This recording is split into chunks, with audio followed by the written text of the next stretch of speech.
afternoon. I'm Eva Hummel with Atmos Energy. Welcome to the Rockwall Area Chamber Hub for Business February Luncheon. We are so glad to have you here.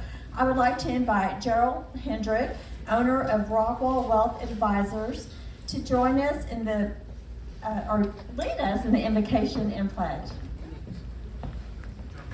Thank you, Eva. Would you please bow your head as I pray? Dear Lord, thank you so much. Thank you so much for allowing us to gather today as leaders in the community. Would you bless the leaders in this room as we help make change in Rockwall? Would you bless the speakers today and help them help them really just help the leaders in the room with their day-to-day business? Would you help nourish the food that we're eating today, Lord? And we thank you so much, and it's in your name we pray. Amen. Amen. Would you please stand? We'll say the Pledge of Allegiance. I pledge of allegiance to the flag of the United States of America and to the republic for which it stands, one nation, under God, indivisible, with liberty and justice for all. Thank you. You may be seated.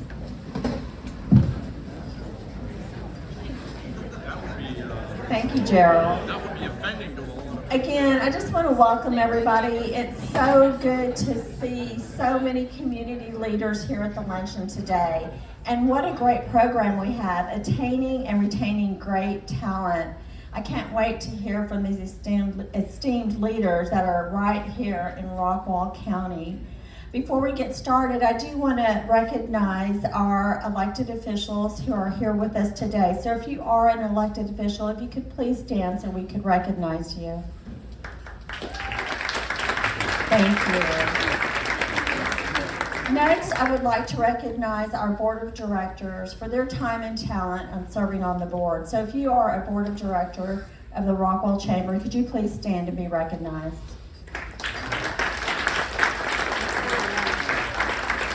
Thank you. I would also like to recognize our chamber ambassadors. They truly are the face of the chamber and the communities they serve. So we are so grateful for their volunteer services that they provide the chamber. If you are an ambassador, could you please stand to be recognized?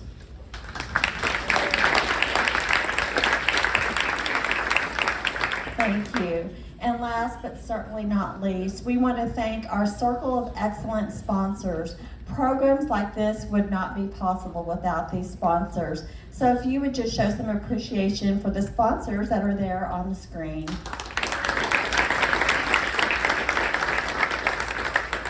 Thank you. At this time, I'll go ahead and turn it over to Darby so she can give the chamber announcements.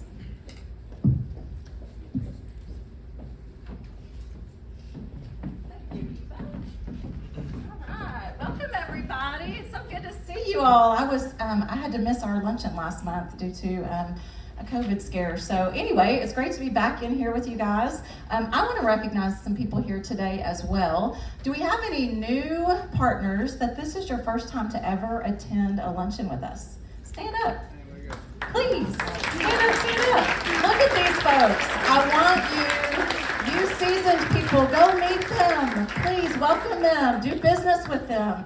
That is what we're here for. So thanks for attending today. We're excited that you're here. We're also excited about a lot of upcoming things that we have going on here at the Chamber. 2022 is off to a crazy busy start. We are busy prepping and finalizing plans for our annual meeting and awards banquet next week. If you haven't gotten your table or seats, it's kind of last call, guys. If you see on your tables, you have some beads there. It's a Mardi Gras theme, so we are calling it Time to Jazz It Up. We are ready to get back in action, have a lot of fun, celebrate this great community, this thriving economy that we have, and we can't do that without you. So I hope that you'll make plans to attend and be with us next week. We've also got lots of event opportunities. All of our affiliates are back in full force. So please check our calendar. There's lots going on with them. We've got a couple of networking opportunities coming up too. Our Off the Clock networking, which is held at the Hilton on the second Wednesday of the month, is March 9th. We've also got a morning networking, our 60 MPH, coming back on March 22nd. So that will be at 8:30 in the morning at the True by Hilton. So if you can't do the evenings, maybe you can come join us in the morning. And that one's designed to be a little more structured, where we'll have you be able to meet everybody that's at the event that morning. So I hope you'll join us for that. Then we've also got next month our Lunch with the Law. We'll be here at the church, and we will have Sheriff Terry Garrett, Chief Max Guerin, and all of our chiefs in the county will be here to update us on things that are going on in each of their respective communities. So I hope you can join us for that. One more quick announcement. We are looking for leaders. We need volunteers, guys. If you want to be on the Shop Local committee, we would love to have you. We are going to be promoting our community gift card, and we want to really enact some new initiatives this year to support our local small businesses. So if that sounds like something that you would be interested in, please reach out to me in our office. I'd be happy to get you on that roster. So speaking of leaders, I now have the opportunity to introduce a member of our Leadership Rockwall class. Leadership Rockwall, class of 2022. They are going to announce for the first time in public what their project is. So I know you are all excited to hear about that. This is an amazing group, and each year these classes, they always just go above and beyond, and I never think it's going to be better than last year or it's going to be more unique than last year, and it always is. And so this class did not disappoint. I want to invite Trevor Reed up to share that with you guys today. Thank you for being here.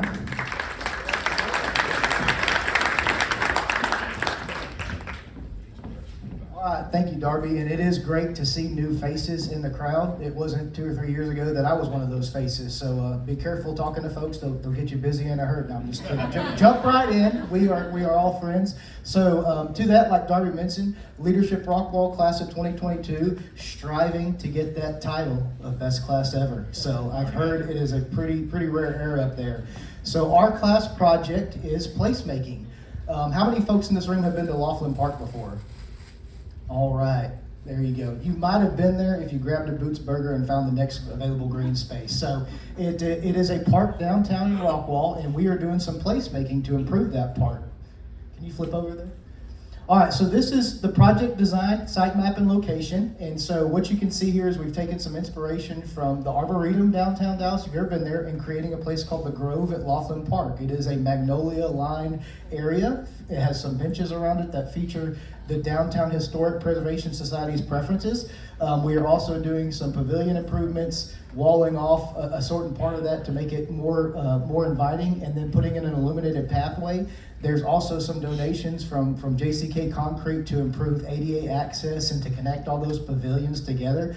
All in all, about a $75,000 infrastructure improvement, of which about 70% of it has been through in-kind donations. And so we're very proud of that. The City of Rockwall is a partner in this project. We have approached them, and they've offered to use some of the tree funds, which are funds that developers pay into when they take down trees to compensate for some of that install there with those magnolias. You go to the next one. So this is a little bit of what you're seeing out there. If you want to see how it is today, you better hurry up and get out there, because they are working on it right now. We have some volunteer handymen that are repairing those gazebos. We have some paint days coming up that Leadership Rockwall is going to do.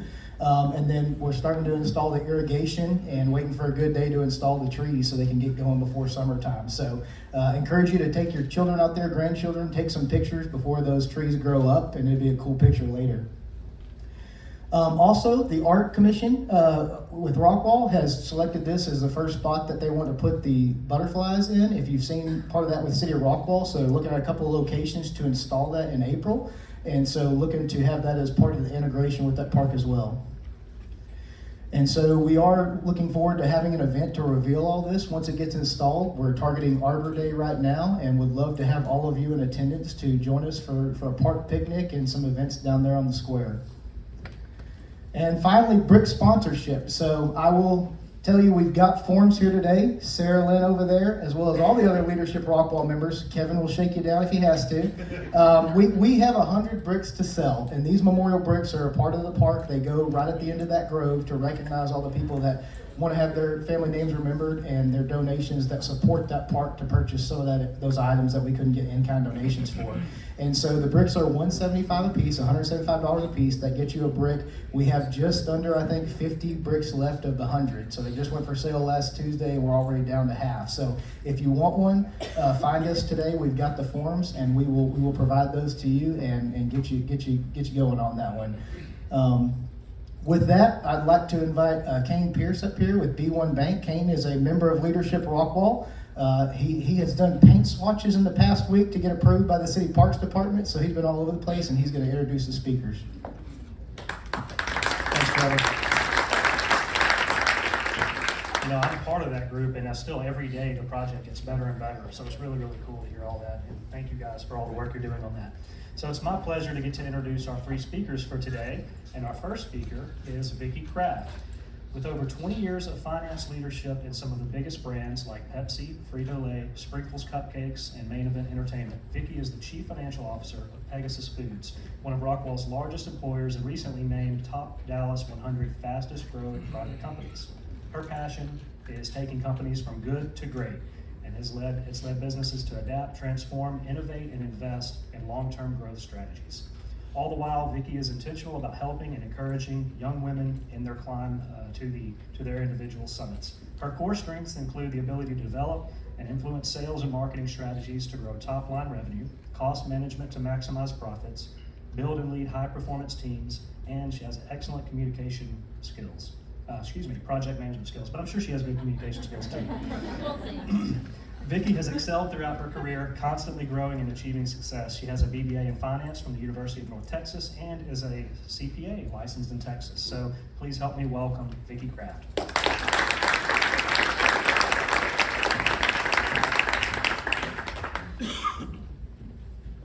Thank you guys for having me. Thank you, Darby. Thank you for the chamber to invite me here today to talk a little bit about what's going on at Pegasus Foods.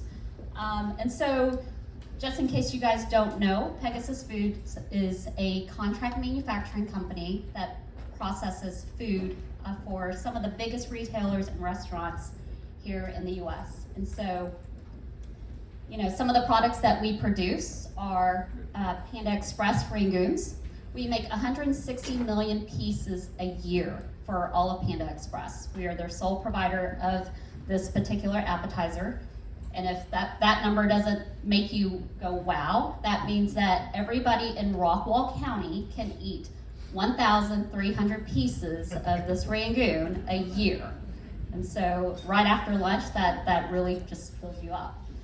We also make other appetizers for Chili's from a retail perspective. We make product for Martha Stewart brands as well as Trader Joe's. And so lots of frozen food going through our facility. We are located in the Economic Development Center, the Technology Center, and so that's our building right there. It's about 135,000 square feet of production. We're a USDA certified facility. We produce all those food products through there. We also have a little bit of frozen storage as well as refrigerated space as well. And so that's just a little bit of a footprint of what you guys see there. We have production lines that go through there. We have mixing rooms. And in all, within this facility, we employ over 450 employees that work in this facility. We have 2 shifts that goes on. First shift runs Monday through Thursday, and then we have a second shift that runs Monday through Friday. So when we talk about, you know, challenges that we have within human capital today, some of the things that we're facing, you know, we're bringing 450 employees outside of Rockwall into Rockwall. And so when you guys talk about shopping local, all of these employees are spending money in the city of Rockwall whenever they come to work every day. And so what you can see there is it's a very manual process to create these appetizers. A lot of the customers that come to us are wanting handcrafted frozen appetizers that they can take that is ready to cook, and within their facilities and restaurants, they finish the cook process. And so that is our barrier to entry for our competitors, is that we are able to employ this many employees to come into our facility and handcraft these appetizers for these retailers and restaurants. Now that comes with all sorts of other challenges, right? And I think everybody is facing that today.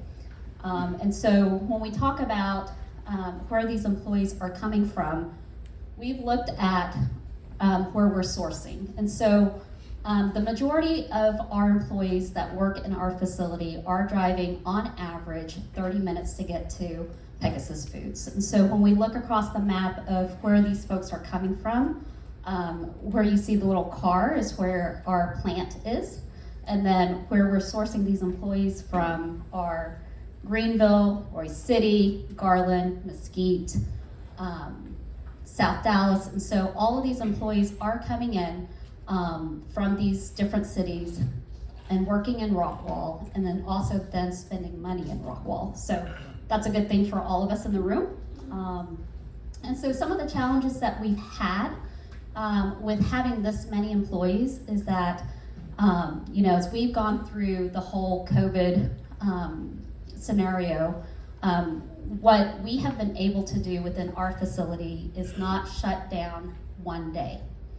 What we've been able to do is provide temperature checks. We've provided nurses on staff to ensure that everyone in our facility remains healthy. And then we've also had our own COVID protocol that goes above and beyond what the federal government and other agencies have required us. And so because of all the things that we've done to take care of our employees to ensure that they are healthy during this process, because if you can see, they are working shoulder to shoulder within our facility. And so we've been able to keep them healthy. Now, that's just the minimum that we've done to ensure that our employees continue to come to work every day, because there is the other aspect of, they have choices.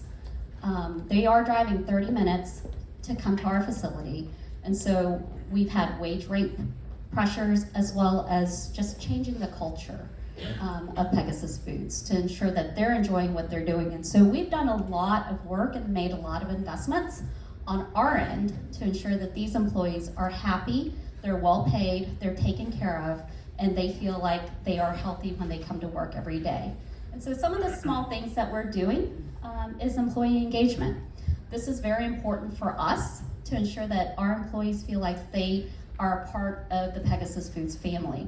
And so when we look at our retention and our turnover, during the first 30 days is usually when we see the biggest turnover. And that's for a whole myriad of reasons, right? This is a very manual process that we do at Pegasus Foods. The ambient temperature within our plant, because we are a frozen food manufacturing company, is about 45 degrees is the ambient temperature. And so you can see that, everybody's wearing jackets when they come into the facility. Our corporate offices are also located in our plant, and so a portion of our building is dedicated to our corporate office. And so anytime I go into the plant, I can't wear heels. I have to put on a jacket. You have to do all the safety measures that are required to be in a USDA facility. So with that said, what we've done is for our new hires, the first 6 weeks, we do a weekly breakfast with all of our new hires. They're coming in, having breakfast with the senior leadership team, and really giving us feedback on what they're seeing, how they're being treated, where there could be improvement processes that we could implement into place, as well as just treating them really well. And so we do pop-up treats. You see there's some cotton candy. We've incorporated some popcorn. We also supplement food trucks on a monthly basis, and so they're getting their lunches and their dinners supplemented for. And these are just small wins for us to treat them nicely. Now, on the flip side, what we've also found out is that they want to give back to this community in Rockwall. And so what we have done from an employee engagement perspective as well is that we've implemented volunteer hours.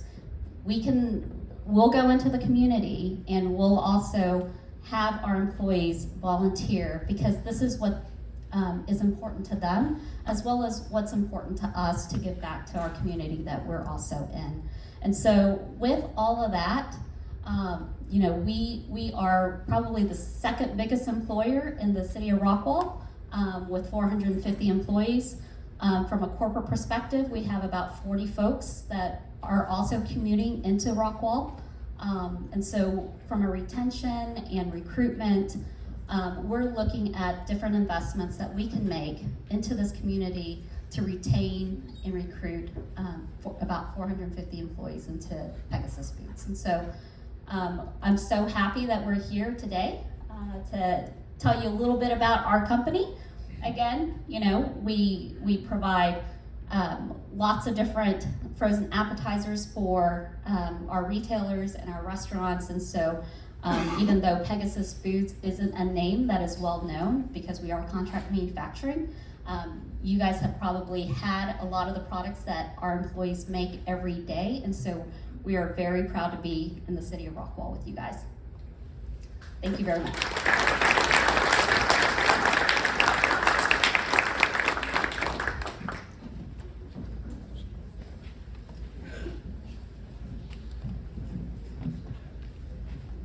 Thank you, Vicki. I can't believe I know where the rangoons are made now. That was really good. All right, that's my pleasure to introduce our second speaker of the day, Tanya Lanz. Tanya Lanz has worked for Specialty Products and Manufacturing, or SPM as they're known, for the last 7 years in a variety of capacities supporting the manufacturing process. Currently as the Organizational Development and Design Specialist, she's responsible for the orientation, training, and development activities within the organization, supporting and succession planning, and is responsible for engaging with human resources and employee retention and engagement. So it's my pleasure to introduce Tanya. Please help me welcome her.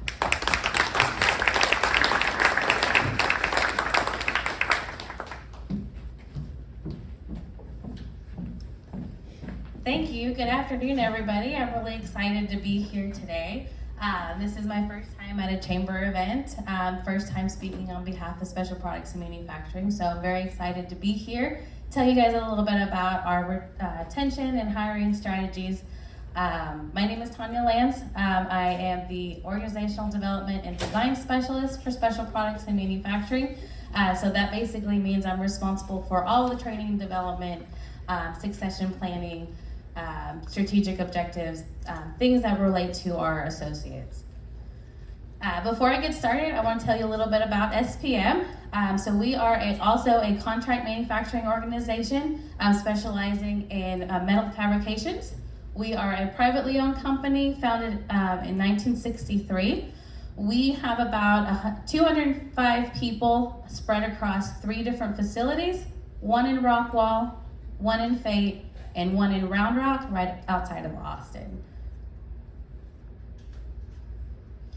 So one of the things that's really critical for us is in terms of our culture and our organizational culture, especially splitting between 3 facilities, is our mission, vision, and values. This is something that is really critical for us, not only to share with our internal staff, but as well as externally, because this really is what drives our organization, how we interact with our suppliers, our customers, and also inside with our associates. If you notice with our vision and mission statements, not only do we talk about our desire to be recognized as world-class manufacturing processes, but also in our people development. And that's something that we think really sets us apart because we put a lot of emphasis on how we develop our associates internally and externally, and how they can be successful within our organization and in their personal lives. At SPM, we like to say that our leaders are built, B-U-I-L-T, and this references our values: balance, urgency, integrity, learning, and teamwork. And this is really what drives everything that we do for our associates, our suppliers, and our customers, and really what kind of helps pave the way in terms of our hiring and retention strategies. One of the pillar programs that we have at SPM is Spm University. This is basically the big conduit that holds all of our people development. This includes our internship programs that we use with the different Rockwell schools or neighboring schools. It also is what holds our career pathing, our succession planning for our different positions and demographics. It's also where we, prepare our team for the positions that they currently hold, as well as positions that they want to work towards to hold in the future. Anything from technical training, from our new equipment that we're bringing in, to leadership development and soft skills training, all of which really help to round out our associates as well as their well-being. So with our different programs to make sure that their health and wellness is taken care of as well. In addition, we encourage all of our associates to participate in our continuous improvement program. This is where we really give voice to our associates for them to speak up and say what they see as suggestions for our improvements, how we can follow through and implement those so that they could see that they have a direct impact in improving the organization. So in 2020, we had 1,283 ideas submitted and 1,066 ideas implemented. So we have a really engaged workforce in our organization and all the supporting activities. So all of that really helps pave the way to our hiring and retention strategies. Without a mission and vision statement that really helps direct the direction of the organization and values that really help us to correspond with what we want our associates to look like, we utilize our Spm University program to really house all of that, and that really gives us an opportunity to look at how we're bringing in people through the door. One of the things that we realized is that we needed human resources to have a better pulse in terms of the organization into what the needs are specifically with the hiring managers. So this allowed us to give a really good take on getting those two people together and start looking at what are our job descriptions like, how do we need to update those to make them more standard, more clear, so that they really spell out the specifics for the job functions. Not only that, we also attributed specific training plans for per each position. And this is really critical because what this allows us to do in our hiring activities is to show these potential recruits that not only do you have a very clearly defined job role and expectation, but you're also going to have an avenue and a pathway to get there successfully. These are the people that are going to be supporting you. These are the timeframes that you're looking at, and it really sets the stage for very clear communications even before they're in the door. Once they're in the door, this is where our onboarding process starts. And the first phase of that is through orientation, which is with our human resources team. One of the things that I'll mention is this onboarding process is really a three-way partnership between our human resources, our management team, as well as our department shadows, because HR isn't the only one responsible for recruiting and retainment. It really is a whole organizational culture change, and that's what we really believe. So as associates come through the door, human resources that first look to let them know what the company culture is, what matters to us, why safety is important, what our culture is, really explaining what our mission, vision, and values are so that they understand the policies and really get a feel for what we do, how we do it, and the why we do what we do, which is really important. After that, we move on to onboarding phase 2, which is the human resource handoff to the reporting manager. This one-to-one time that the new hire has with the reporting manager not only sets the stage for them to understand clear communications for their job functions, but also lets them know that their supervisor is reachable, that their supervisor isn't a scary person to avoid, that this is someone that's going to be invested in them, in their training and development that they can contact. So it really helps build that start of that team. Then, once the supervisor lets them know, here's the lay of the land, here's the expectations, here's your team, this is what your process is going to look like, we pass them to the department shadow. And this is something that's we found really important and really critical in our organization, to pair them up with a department shadow that's going to show them the day-to-day functions and tasks. These aren't necessarily the subject matter experts. These aren't necessarily the longest tenured or more technically apt associates, But these are associates that receive communication training so that they know how to communicate to new associates, how they can train, how they can follow up and verify for the understanding. So more of those soft skills that are important for a new hire, as well as understanding the program's processes, quality, and development. The last phase is really critical, and this is where we check in and we audit. How are we doing? How are the new hires doing? Is our training and development successful? Do we need to course correct? In our onboarding process, we have set check-in points where we review with the supervisor, the shadow, as well as the new hire to get a rounded look as to how the new associate's doing. We do this day 5, day 30, day 60, day 90, and anywhere in between as well, depending on the needs of the specific associate. So it's not a one-size-fits-all training plan. It's very related to the associate because everybody learns differently and every job function is a little bit different. This is where the reassessment of our associates equals successful retention.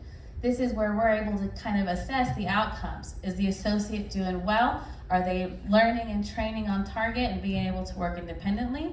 Or do we need to course correct, add additional training, or maybe some retraining in some of the aspects?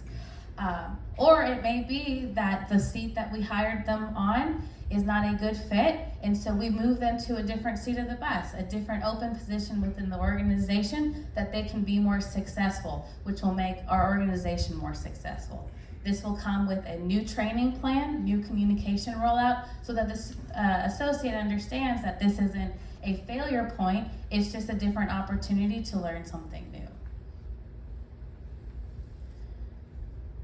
All of that process really helps to get our new hires engaged into what matters to SPM, our company culture, the work that we do, as well as the supporting activities that we do to balance out just the work. Some of these programs include our Built to Serve team, which reach out and do different community service projects for the Rockwell community or for our internal associates. We have our SPM Special Wish, we have our continuous improvement program, as well as different engagement events like cook-offs, manufacturing day tours, employee suggestions, employees of the year, things like that promote the engagement and the recruitment inside the organization to where it feels like a connected family where we're all supportive with each other versus siloed individuals working on specific job functions. So I know all that was probably really quick. I'm available for any questions that you have, but working our onboarding process this way really has made a difference, not only to our internal customers or our internal associates, but also to what our customers see when they come and do on-site visits. They're able to see the engagement, they're able to see the interaction with our associates, and kind of see that proof through our customers' eyes. So my name is Tanya Lanz. Thank you so much for having me here. I'm available for questions, and that's all I got. Thank you.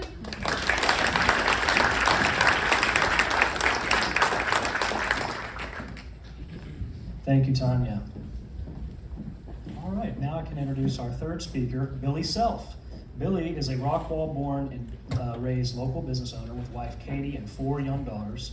He owns 2 warehouse fulfillment centers, one in Rockwall and one in Kansas City, Missouri, with a total of 240,000 square feet of space and 60 employees. Warehouse Pro has been awarded for, approval for Visa and MasterCard fulfillment since 2014. Billy, he also runs a cruise called Sail with Scott with the vessel Seawolf that takes over 11,000 passengers annually on Lake Ray Hubbard from the harbor. Has anybody here done that? I took a bunch of my family with me. That's very, very cool. And Billy is also a captain with the U.S. Coast Guard Merchant Marines. So please help me welcome Billy Self.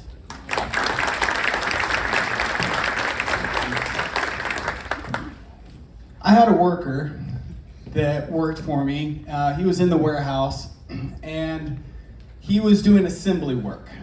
And this guy was good at his handcraft. He was effective in the turn, but his attitude had turned poor.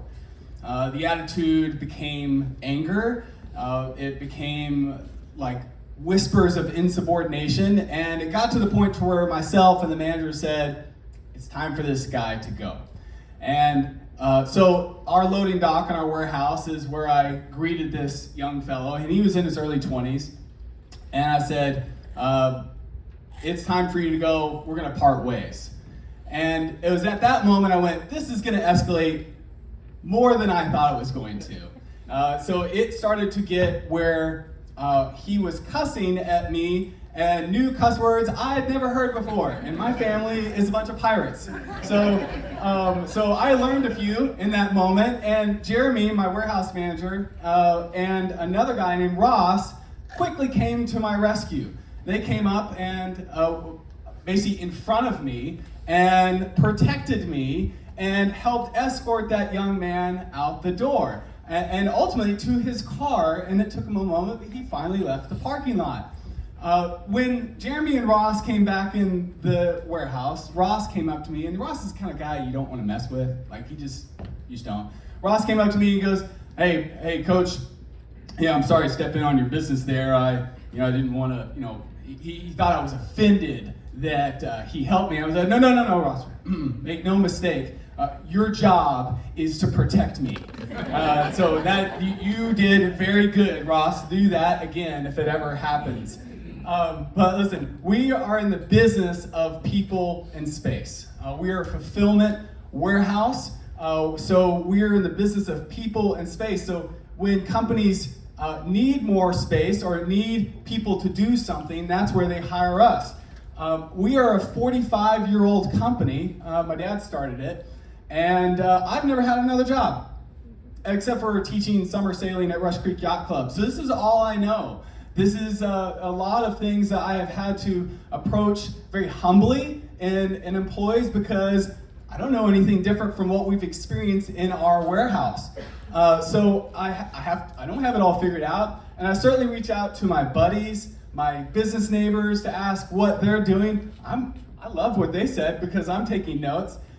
So taking a humble approach to just self-evaluate what our warehouse does, because certainly things over 45 years, they don't apply anymore. So we're taking a look at all sorts of things. With regards to recruitment, I'll start with competitive pay. That is something that I have to look at, and I compete with the other speakers for entry-level workers, so I have to look at what they're doing because we're all trying to find those great people. But with work environment, that's another piece of it, because there's, I don't know if you guys heard, but there's a piece of land across the street from us. We're on Industrial Boulevard. And there's a new building that's going to go there. I won't say the name of the company, but it rhymes with Tamazon. And we're going to be competing for workers with them as well. And we're going to put a big sign in front of our building that says, "We're nicer. Come over here." And we have a cat. It's great. Cheer for the cat.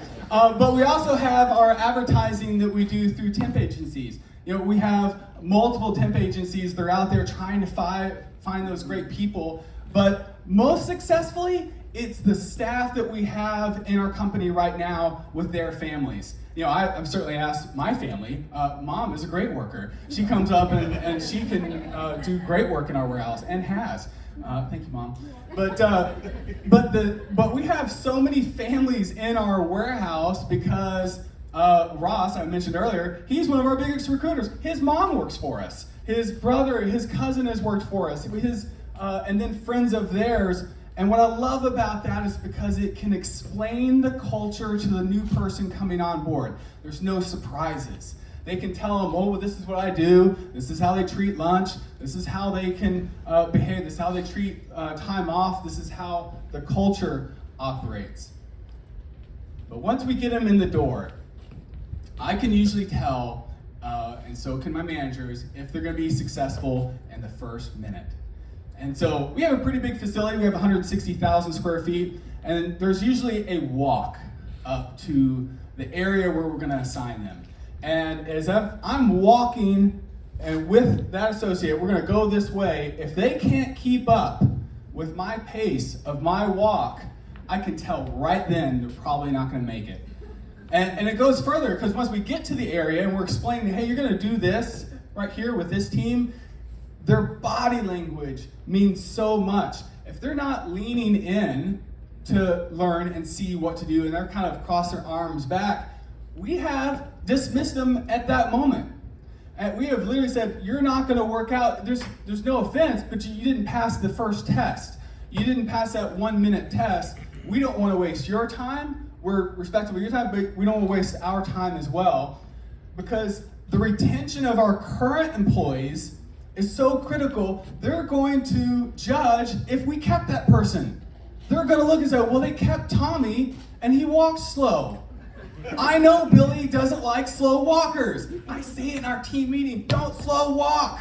No slow walking. Because, click to my thing. Because what we do in our warehouse is we serve, we hustle, and we clean. The serve is because we serve our clients. We also serve our coworkers. We serve our supervisor, the person next to us, and serve below us.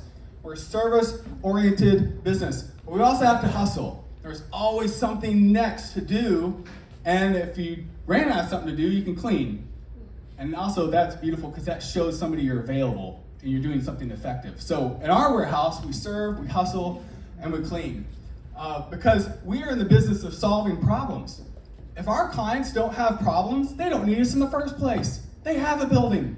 They have people. You know, most of our customers are internet, websites, they have orders. The product comes to us from China, we unload it, and we're doing their daily orders. Okay, so they have a beautiful office, they have, you know, they're all buttoned up, they dress very nice, or they're doing a home office, and they've hired out for us to be the forklift, the loading dock, the warehouse, the racks, the people to do the work. So if they don't have problems, they don't need us.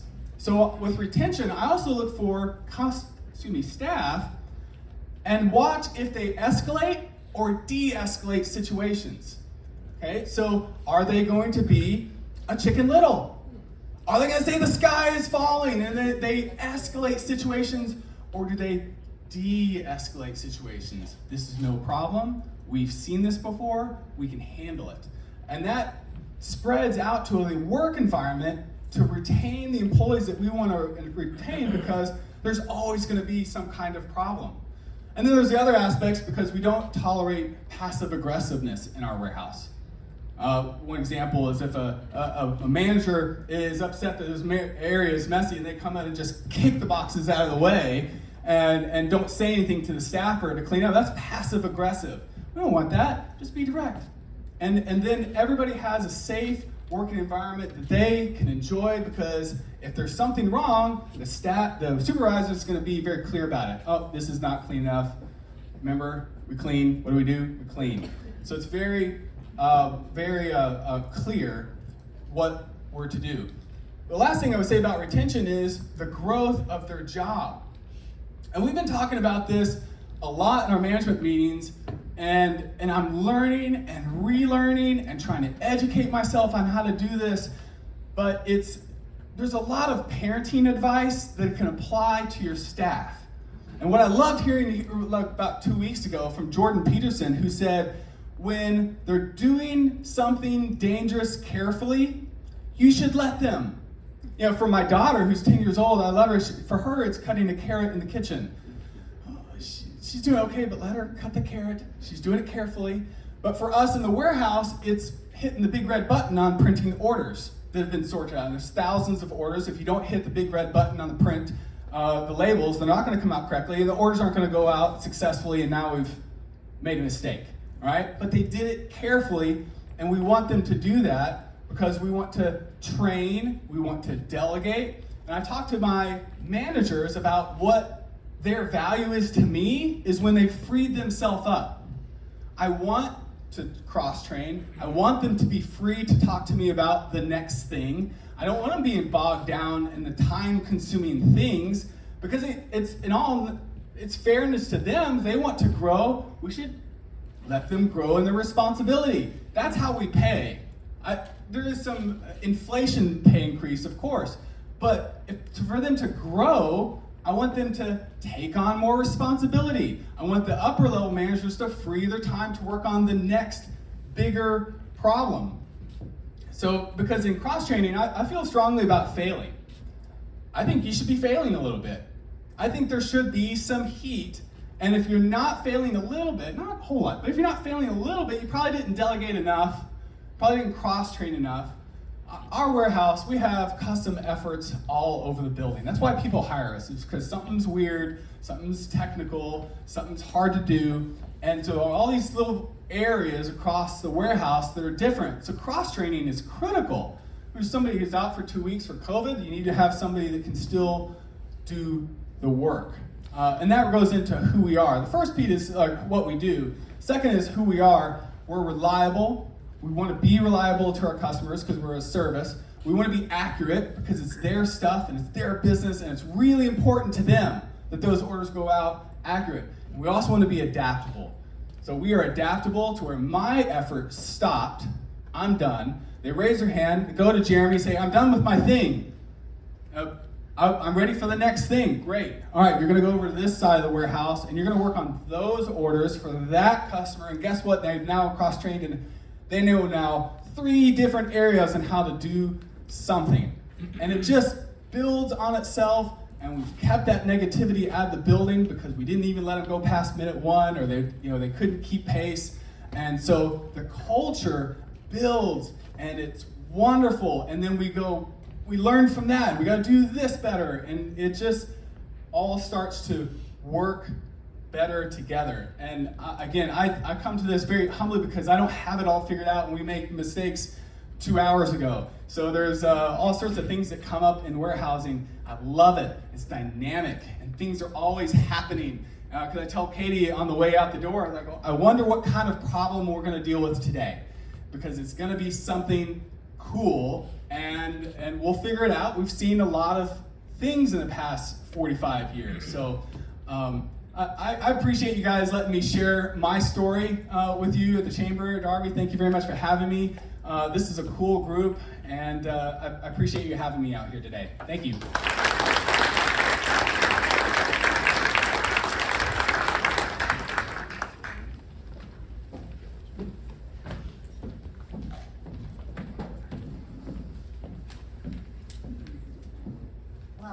Thank you, Vicki, thank you, Tanya, and thank you, Billy. I want to say if I'm going to apply at Warehouse Pro, I am taking my running shoes because I'm going to need them to keep up with him. And by God, I want to make sure that I cut the mustard with him. What great information. I'm going to go ahead and open it up to all of you. Are there any questions that you would like to ask our speakers today? Okay. Of what? The last slide right before this. Oh, okay. That was perfect. Oh, you got it? Oh, okay. All right. Okay. Okay. Got it. What are some of your retention rates, like on an annual basis? What's your turnover? Any particular? Any of the 3 of you? Yeah. Ours is pretty high, just given that we have 450 employees. During the seasonal time frame from October to about December, when everybody's hiring for seasonal employees, is usually when we see the highest. Within the first 30 days, it was close to almost 200%. So everybody that we were bringing in the door, the next dollar that they were offered, they would go. I will say that it has slowed down now that the holiday season has passed, and our retention is a lot better at this point. Prior to 2020, we had a really great retention percentage, less than 2%, which was a really great for our industry standard. I don't have the values for the last year and a half or so, but it is a little higher with all the COVID restrictions. But yeah, we have pretty good retention. This is probably more for Billy. What would your entry-level employees, like what are you finding you're having to pay an entry-level employee? Yeah, sure. So we start at 14, and if it's more if they're forklift certified, if they're educated, experienced, all that goes up 16, up from there. We have had to do a lot of dynamic changes. We didn't offer medical insurance before May of last year, so we rolled that out. And then we had to, okay, now we do a 401k. We never had that before, you know. So there's lots of changes that we've made to both in the hourly pay, benefits, vacation, pump, but we're seeing the same thing in turnover. We're very busy in the holiday season. That's a big spike. That's our Super Bowl is before around Thanksgiving. So that's a different story from, say, February of like when it's a little bit more stable and where we can find our workers. Darby? I have a question for Tanya. What percentage of the people do you need to change their seat on the bus after they, go their 90 days and we see it's not working in that role and we need a new seat? Not very high. What we end up seeing is associates that come in that are doing really well and another seat opens, and so if we move them more because of their performance and in that, new job description, then so much on the other side where they're not doing well. Their training plans may extend a little further. We may do some retraining, but we haven't seen a lot of necessarily changing the seat of the bus because of not a good fit. Right. Any other questions? I wondered about getting the recruiting. Do you all do it internally, or do you use staffing firms, or how are you getting your quality candidate? Would anybody else? Okay, go ahead. 70% of our employees are through agency employees, and so we do use 2 firms that recruit for us, and they have separate strategies that they go after as well. Now, what I will say is I had brought up the seasonal aspect of it. We did change our strategy from a payment perspective as well during the seasonal holidays, as we were competing with everybody else for these employees. And so, to Billy's point, you have to start offering them different things. With our agency employees, at 90 days, they can turn into a permanent employee where they get offered benefits, vacation, everything that a internal employee gets, they get converted over to. You said after how many days? 90 days. Okay, I think we had another question. Was that okay? I Kendra? had a question for Ms. Lance. I was astonished by your comment about 1,000. You have 1,000 suggestions in your suggestion box. Do you encourage them to do that anonymously, or do you put a name with it so that you can follow up and get more information about the idea? That's 200 employees in 1 year. You've got 1,000 suggestions. That's astonishing. That's great. Yeah, it's a really great program. It's not anonymous. We actually do all of our employee suggestions through our ERP system, so it's got their names, it's got their suggestions, and the suggestions, we always tell everybody the suggestion isn't necessarily the next iPhone or the next rocket, because that's outside of our wheelhouse, but it's what applies to them in the area that they're working. So it could be part specific, it could be safety related, it could be time studies, it could be a myriad of different things. And it's a program that's been successful because of how we've been able to implement the suggestions. So they see the suggestions coming in, they see them being implemented, so that they know that this program is working, that there's meat behind it. And it takes everyone's involvement, from our associates to be able to submit the suggestions to their reporting managers to review and approve them, and to everywhere in between, all the way up to leadership, to get them implemented and put through. So it's a really neat program that we have. Okay, anything else? All right, well, the key takeaways for me were employee engagement, workforce development, succession planning, service to community. I love that because Atmos Energy, where I work, we love servicing our community through the nonprofits, through our chambers of commerce, giving back, and it gives our employees an opportunity to give back. And I think that builds a really strong culture, teamwork. I would say that in closing, I think we need to invest in our employees. If we invest, we will attract and retain great talent. So I want to thank y'all for being here today. I want to thank our speakers. It was great information. Kind of helps us focus at our companies, what are those best practices that you shared that we're doing, and what are some things that we might be able to implement in the companies that we work for. So thank you all for being here, and we hope to see you at the Chamber Banquet next week, next Thursday. It's going to be an event that you do not want to miss. So thank you and have a good day.